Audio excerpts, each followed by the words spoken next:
Melinda pense d'abord qu'il s'agit juste d'un petit esprit farceur. Elle lui demande alors ce qu'il fait ici. Kenny lui explique qu'il attend sa mère.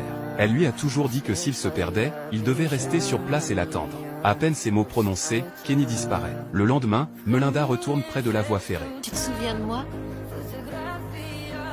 Je veux ma maman. Je crois savoir où est ta maman. Tu veux qu'on aille la voir? Elle dit que si je me perdais, je devais pas bouger, juste attendre. Peut-être qu'elle ne sait pas où chercher. Il vaut mieux aller la retrouver. D'accord.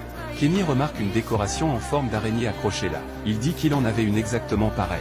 Melinda ramène Kenny dans sa boutique d'antiquités. Le lendemain, elle va voir les parents de Kenny toute seule. Elle leur explique que Kenny les attend toujours.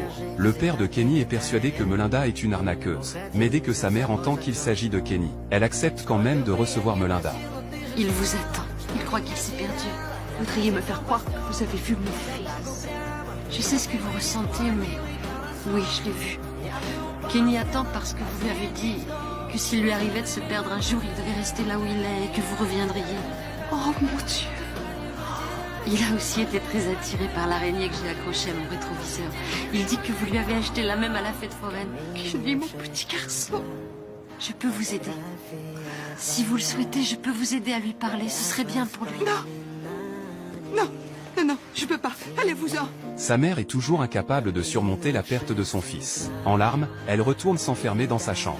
Melinda n'a plus qu'à laisser sa carte de visite. Le lendemain, le père de Kenny vient la voir. Vous, je ne sais pas qui vous êtes. Je ne sais pas ce que vous voulez, mais vous allez laisser ma femme tranquille. Je ne veux plus jamais vous voir chez moi. J'en ai assez. J'en ai marre de tous ces gens qui mentent et qui trichent sans arrêt. Mais je sais une chose, c'est qu'un jour ou l'autre, ces gens-là finissent par payer. Alors réfléchissez bien avant d'oser vous en prendre à moi, mademoiselle. Surtout réfléchissez. Quand Kenny entend son père dire qu'il est mort, il s'enfuit en pleurant. Voyant ça, Melinda se lance aussitôt à sa poursuite. Ma tortue, elle est morte. Un matin, je me suis réveillée et elle était plus là. Je l'ai cherchée partout et mon papa m'a dit qu'elle était morte. Et qu'il l'avait jetée. J'ai même pas pu lui dire au revoir. Si je suis mort, moi aussi, c'est ce qui va m'arriver.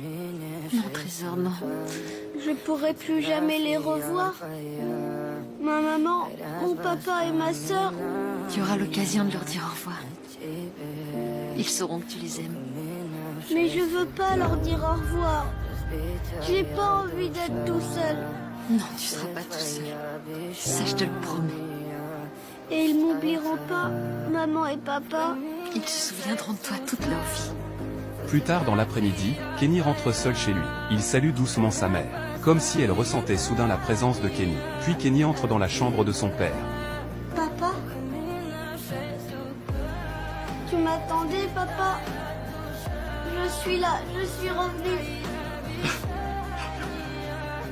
Papa, je suis désolée. Je voulais pas te quitter, j'ai pas fait exprès. Pleure pas, papa. Au moment où il veut lui essuyer ses larmes, son père saisit un revolver.